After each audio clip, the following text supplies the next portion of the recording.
Welcome to the show, Robert Winterton, Director of Public Affairs for NetChoice. And NetChoice is a trade association protecting free speech for businesses, I believe. I'm not sure if I said that right, Robert. We thank you for coming on the show. You're an expert in online policy, and we're three people who don't know anything at all about online policy whatsoever. So we're excited to learn from you. Thanks for coming on. Of course. Thank you for having me. Yeah. Well, before we get going into the nitty gritty of the things we have really no idea about, can you tell us a little bit about yourself and your organization, NetChoice, what you guys do?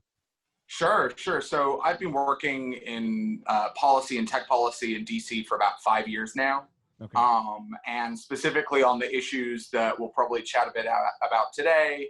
They've been going on in a really high profile way over the last 2 to 3 years.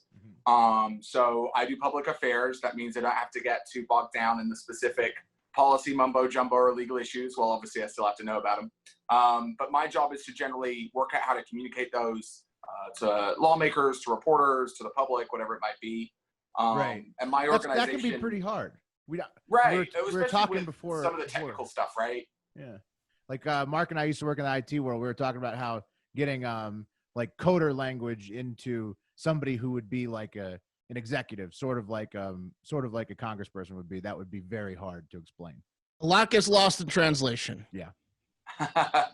Right. Or a lot added in if you depending on what you think, right? Yes. And so NetChoice, our organization, we're a trade association. A lot of our members are some of those, big social media companies or e-commerce companies. So that includes eBay, Facebook, Google. And that means that we take part in a lot of these like big policy discussions about, what should Facebook be more regulated? If so, how? How should we be able to talk to each other online? Is encryption a good thing or a bad thing? Those are the sorts of things we talk about in DC. So on that note, what's your opinion on the policy, eBay's policy of messing up people that criticize them publicly with putting weird stuff on their doorsteps? Did you hear about the executives at eBay that sent porn and bugs to someone that left a bad review's house and attacked them for over a year personally? Yeah. Right. I did see some of that in the news. I'll be honest, I wasn't following it super closely, but the nice Robert, sure. No way. Let me give you a good answer. The nice distance that we get to have is that we get to focus on, let's say if a specific company makes a mistake, that's very much something for the company to deal with. We get to kind of deal more in ideas. We get to deal with the policies. And that means that's the best gig companies ever. mess up all the time, and I get to avoid that, which is nice. Cool. Okay. Can you explain an idea to us? So, and I want you to talk to us like a third grade class, because that's really where we're at here. Well, here's one, Pat. The biggest thing in his area, I think, right now, and maybe Robert, you could agree or disagree, is the Earn It Act that was introduced into the Senate in March, just unanimously passed a Judiciary Committee vote and is moving forward. So can you explain what the Earn It Act is and what your thoughts are on that? Sure. So, and this is, as you say, the challenging part of getting something that can be pretty technical and making it more accessible. But basically, this is a piece of legislation with a pretty good goal, right? The goal of legislation is to deal with child exploitative material online. So child porn or predators or other stuff in that area. The problem is it goes around that not by directly going after those that are doing this behavior, but on the platforms where they may sometimes interact. Also a bad name. Okay. Doesn't make any sense. You can't really link Earn It to protecting from child porn. They should have called it like the Epstein Burn It Act or something. Yeah, right. It sounds like someone fell in love with that name on a different act that didn't stick there, and then they tried to stick it on this one. It sounds like. The reason for the naming? But what's a great name for an act is Earn It. Well, Jeff, it doesn't really apply here. But we're trying to get rid of child porn, Jeff. Oh, okay. But I already made these shirts. Lindsay in this situation. Is it I'm sorry, Lindsey Graham. Yeah, he's been trying to sell Earn It for years. Well, so the way that the name actually comes into it is that there's currently like the legal structure surrounding social media, and I'm simplifying it here, is basically when you do something like you write something defamatory on your Facebook or your Twitter. Yeah. The person that's being defamed should sue you, not Facebook or Twitter, because that's your speech, really, not theirs. Sure. Now, there's a couple of exemptions to this, but the idea is that this is, something that allows social media to exist. If every time someone broke the law, using those companies, and you could sue Facebook instead of suing the person, you're not going to be able to run a company for very long. And that's Section 230, right? That's right. That's what Section 230 is. Now, it's called the Earn It Act because the idea is, oh, well, you should have to earn that legal structure, and here are all the things we want you to do. Now, Congress is having a real fun time right now, deciding that there's 1,000,001 things they want you to do to earn it. They want you to moderate content less for conservatives, but then you have liberals saying, well, we want you to moderate more, otherwise we'll take away 230. And then you have, well, we want you to make sure that you're clamping down on this illegal content or you don't get 230 or the other legal content. So Wait, it's becoming the, where does the child porn even come into this? I don't even get that. It's a loophole backdoor, bro. Yeah. Right, yeah. So there's a couple ways, right? So you've got that basically threatening tech companies that unless you take down more or deal with child porn differently, we're going to take away this structure. We always argue that that's firstly not very fair because these companies send a huge amount of stuff to the National Center for Missing and Exploited Children. Basically, when they see this kind of content, they send it to this agency or this organization. Sorry, they're not an agency. And they package it all together. So say maybe there's one image floating around a few different websites. Those websites report it to this organization. They package it up into this bundle and send it to the FBI and to law enforcement to go after these people. Okay. So that's the way it works right now. They want it to be basically conditioned a little bit more on this Section 230 thing.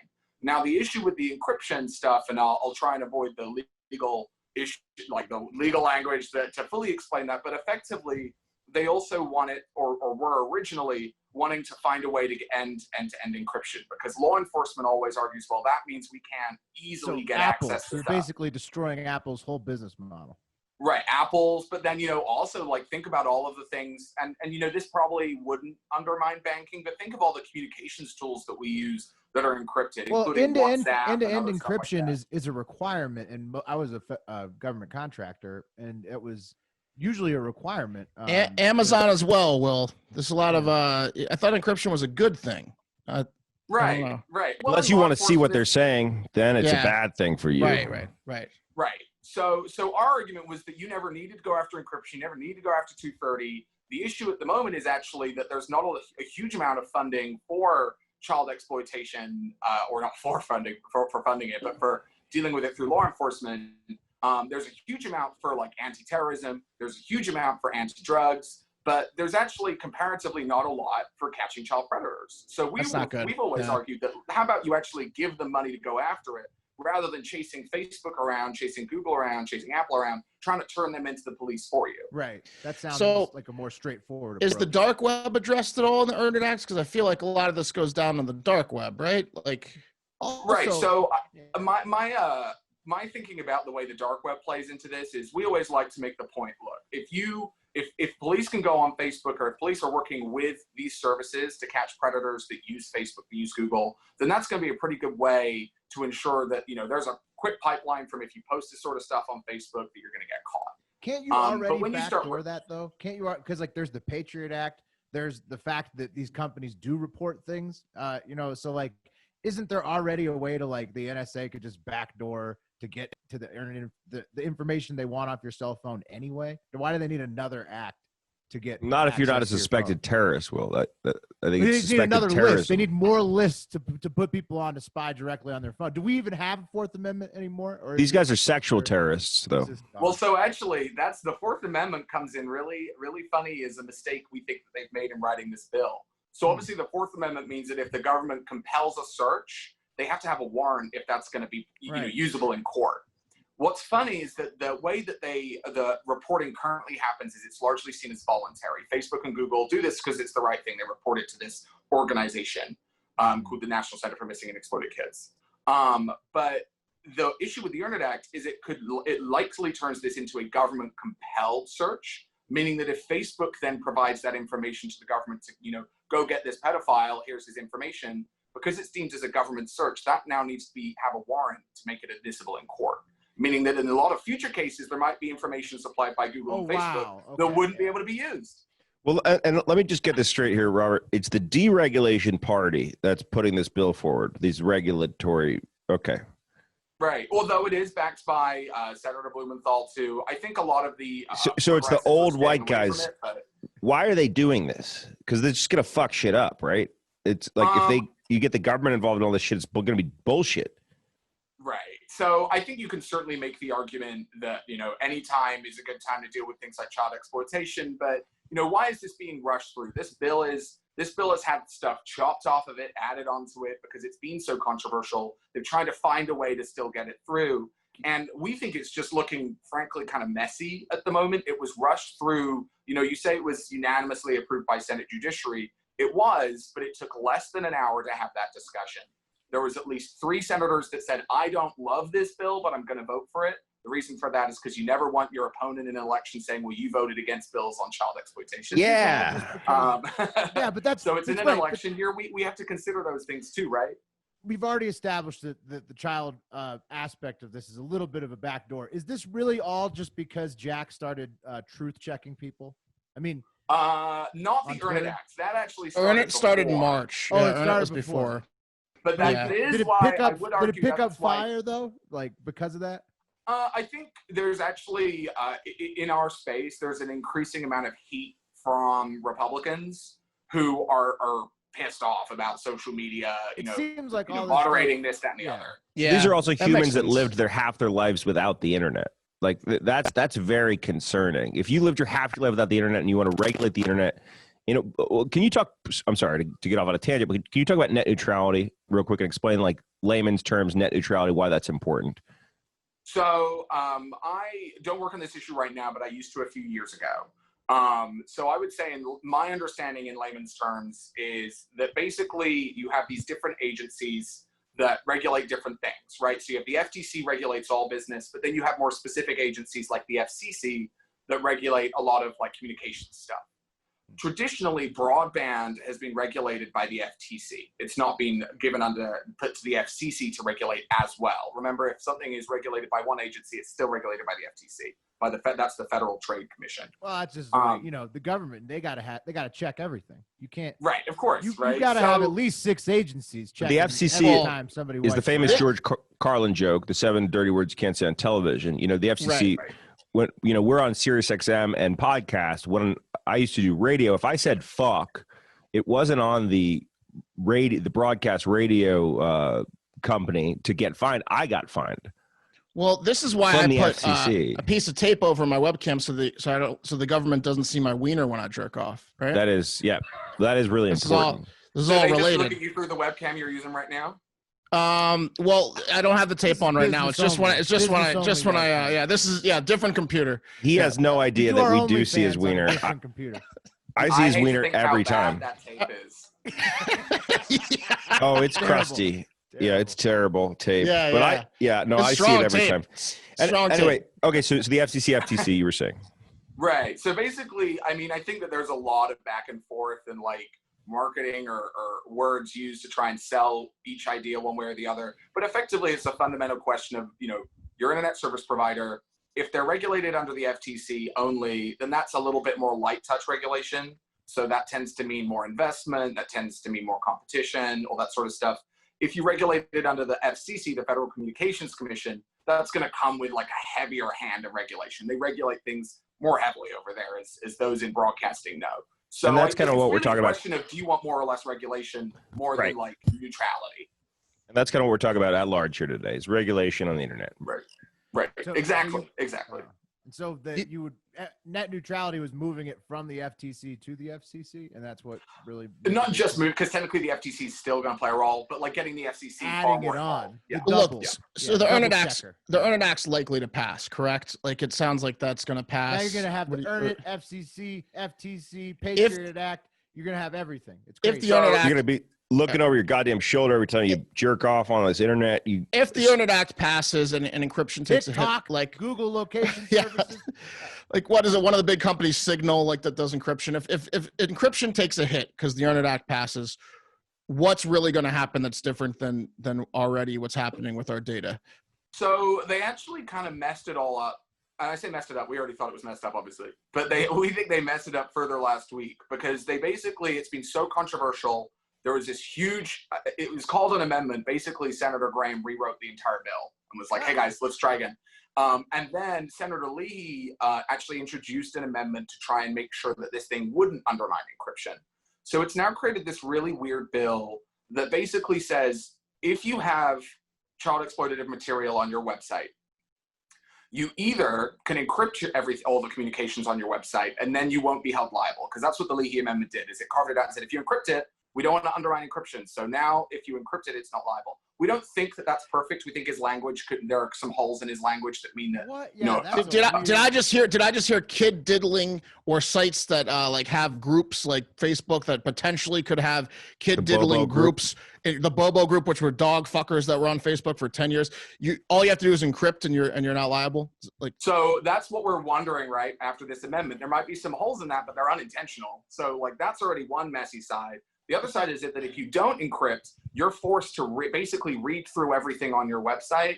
Otherwise, if you miss it, you're held liable. So that means that, like, you're doing a Zoom call, right? Zoom has said publicly that they're not going to do encryption anymore.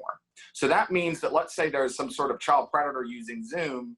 Zoom has to go through all of our videos, all of our conference calls, everything that goes through their servers, find those videos and send them to law enforcement. Otherwise, they're culpable for child exploitation. Well, let me just tell you, let me just tell you, they're in trouble because one of the big themes of Zoom was Zoom bombing, people putting their dicks on like high school Zoom calls. So that technically, anyone that was under 18, anyone under 18 that saw those wieners, that's not encrypted. Right. That's bad. That's bad. Well, thinking about how messy this gets too. So, this may change, but currently Google Photos is not an encrypted service.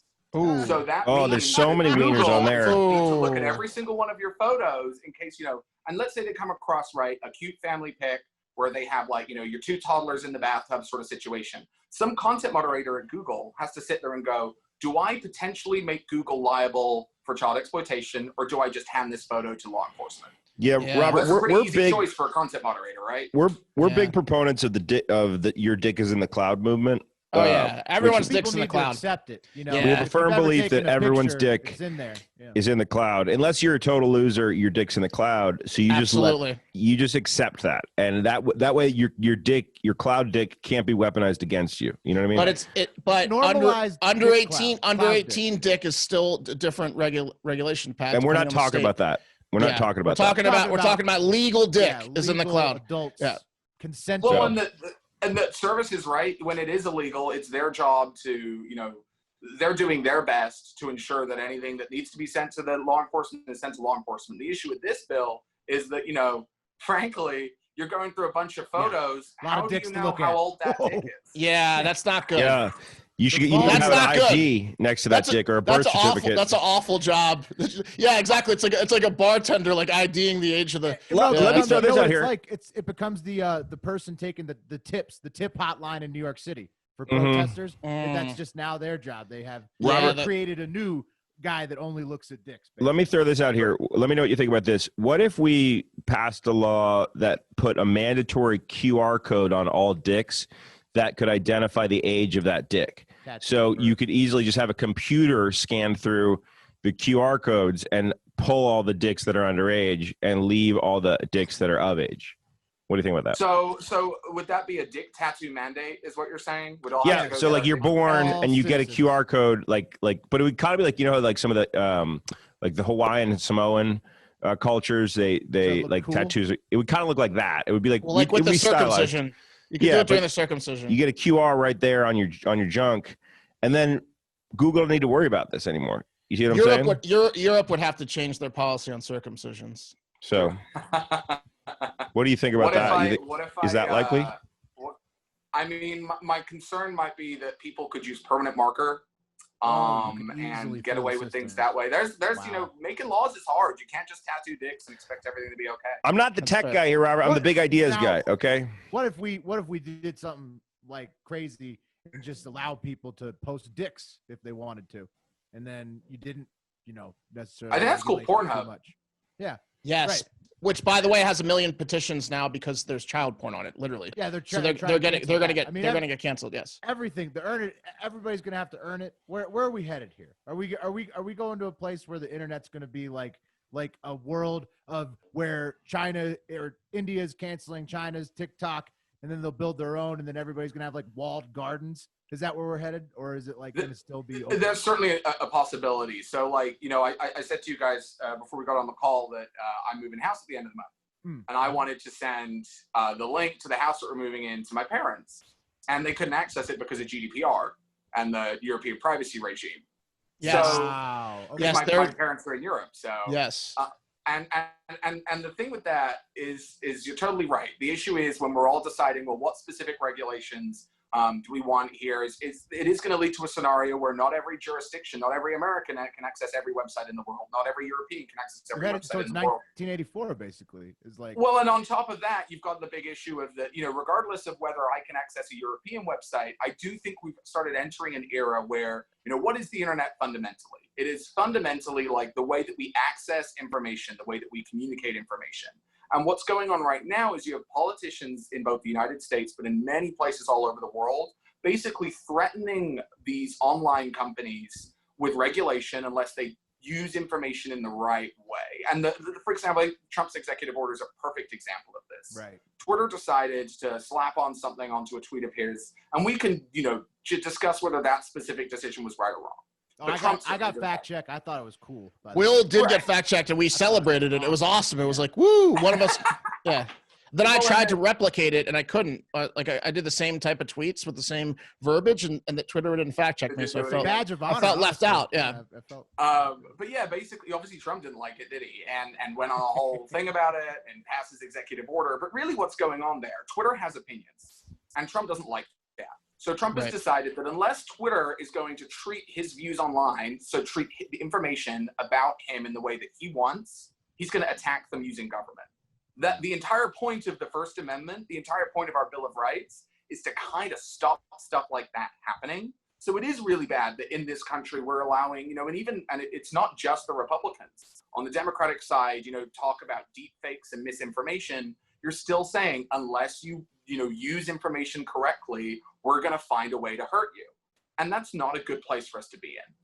No, punitive use of the internet is not going to be good for anybody. Now, obviously, if Twitter or Facebook or these people, they're companies that will have to deal with this. And if you have an account on there, they can, shut you down or whatever. But for going to specific websites and stuff like that, is there any verbiage about VPNs or anything in these bills, like the Earn It Act, like virtual VPNs? private networks? Yeah, virtual private networks. Yeah. Can't you? Isn't that like a workaround to be able to get around all this regulation? So VPNs are not in the Earn It Act specifically, and I'll say that actually VPNs have not been a huge topic of discussion in DC when it comes to a lot of these issues. They will be. Olds don't know about it. Yeah, they will be at some point. Yeah, so maybe we should just cut the conversation. Yeah, right here. Let's just, never mind. Yeah. Never heard of but them. so also I think a big part of it's political. VPNs aren't from big companies, and most people don't know about them. Everyone knows what Facebook is, and every lawmaker wants to go back to their constituency this November, go back to the people they represent and said, look, I roughed up Facebook for you. I went after Facebook for you. And people, obviously not everyone loves that, but I think that that's a good, a lot of politicians are seeing this as an opportunity. Go after these big companies that it's kind of in fashion to attack right now, so you can try and sell it on the doorstep back home. But Yeah, really to me, free speech, though. to me, it sounds like when like police officers would pose with like a drug bust of marijuana, and they all took pictures of like pounds of marijuana, but that doesn't really solve anything. It's like Facebook with like 100 pictures of naked kids. They're like, look, we got this group. Like, doesn't No, really I think solve that's a anything. perfect analogy. Yeah. I mean, we had this fight on a different issue in 2018 called Sesta Fosta. I don't know if you guys have heard of that.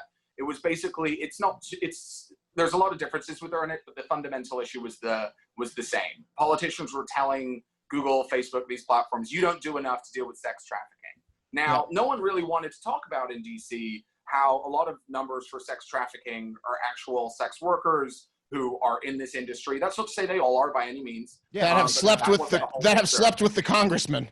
Right. But how do you think? Yeah.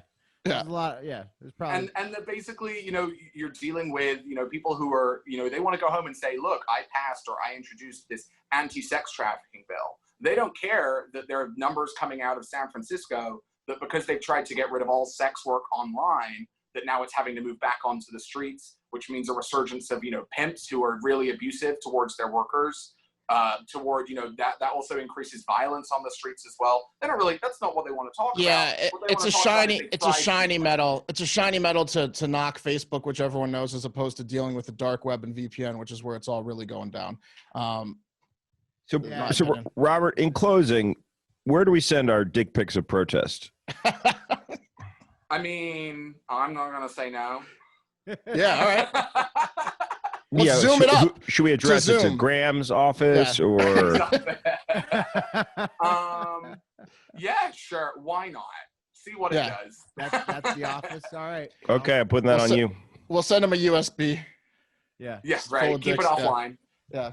Well, Robert, thank you so much for joining us, man. I love the R2D2 on the set behind you, by the way. It looks very Thanks, nice. thanks. It looks very, very professional. And I appreciate you coming on, educating us a little bit about the internet, and we've all learned a little bit today. Yeah. Good luck. Busy times ahead for you. It sounds like so. Right. Enjoy. Yeah, no, it'll be a busy few months. Normally summer's quieter for us. Not this year, but whatever. All right, huge thanks to Robert for coming on again. I'm going to start keeping a track of our official Hard Factor platform, and I think so far legal weed and dick in the cloud education are the only two things that are like on there for sure. Those are the tenets of what the show is. We're They're going to just legalize important weed. issues to us. We're going to legalize weed, and we're going to teach that anyone over the age of 18 shouldn't freak out about having their dick in the cloud. It's okay. It's de-weaponizing, Yeah. disarming the haters who coming at you with an old dick pic that's in the cloud, because You don't need to everyone- go all fucking gawker or what anti-gawker like Hulk Hogan or whatever. Your dick's in the cloud, right? Dicks are in the cloud. And that's going to do it for Hard Factor today. As always, thank you for listening. Tune into Hard Factor Radio today on Sirius XM Power 85, Barstool Radio at 11 a.m. Eastern. You can double up on Hard Factor. It's a free trial at SiriusXM.com. Make sure to follow Barstool News Network and Hard Factor News on Twitter, Instagram, Facebook, YouTube, and TikTok if you're into that kind of thing. Even after that convo with Robert, follow Pat Cassidy at Hard Factor Pat, Mark Borgi at Hard Factor Mark, Will Smith at Hard Factor Will on Twitter and Instagram. And most importantly, have a great fucking Tuesday.